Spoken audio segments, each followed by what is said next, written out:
Renaud Coupry, à vous maintenant. Merci beaucoup de venir ici. Merci beaucoup pour votre soutien. C'est un grand bonheur de vous écouter.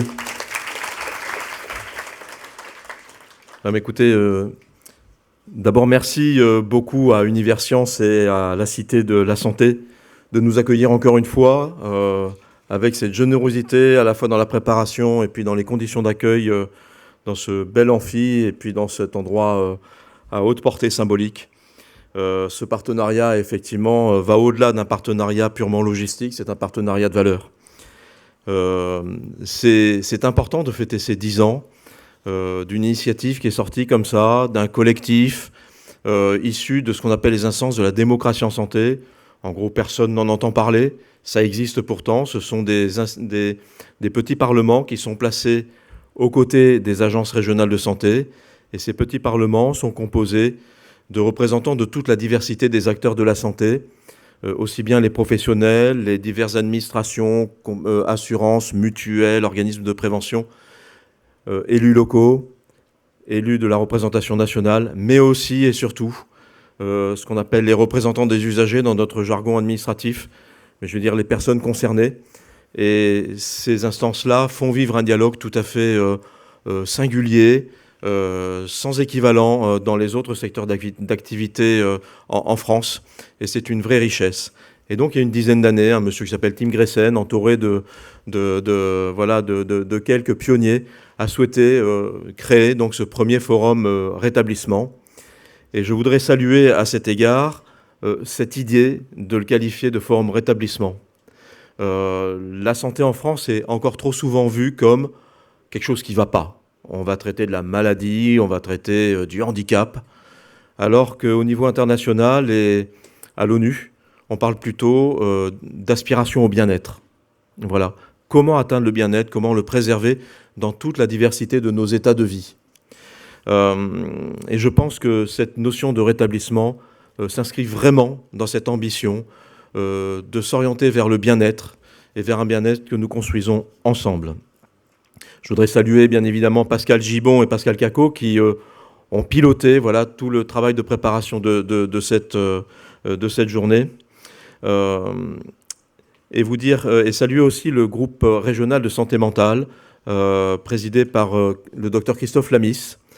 Et c'est un groupe qui a été mis en place par la CRSA, donc cette instance de la démocratie en santé au niveau de la région. La CRSA n'était pas obligée, elle avait des commissions qu'elle était tenue réglementairement de mettre en place. Et sur la santé mentale, rien ne l'y obligeait.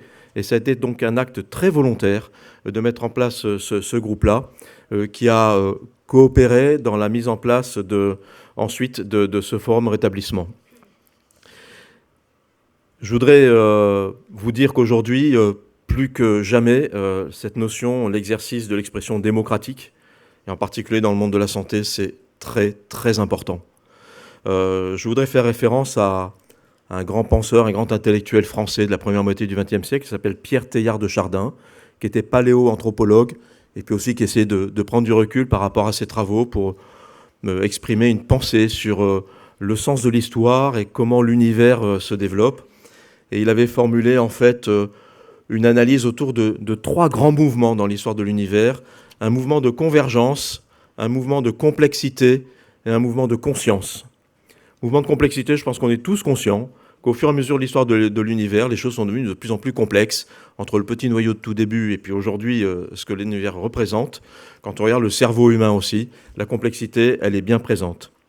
La convergence est une idée un petit peu plus subtile, c'est qu'il a observé que au fur et à mesure de l'histoire de l'univers, il y avait des choses qui s'agrégeaient, qui se rapprochaient, des atomes qui finissent par constituer des petits éléments, des petites molécules, et puis ces molécules qui se rapprochent et on finit par aller vers un corps humain, etc. Mais peut-être que la convergence, elle nous amène aussi à nous rapprocher les uns des autres, et c'était un peu aussi son intuition. Et enfin, la conscience. La conscience, c'est notre capacité à ne pas tout subir, mais aussi être capable d'agir et d'agir ensemble. Entre la convergence et la conscience, on peut peut-être faire davantage face à la complexité.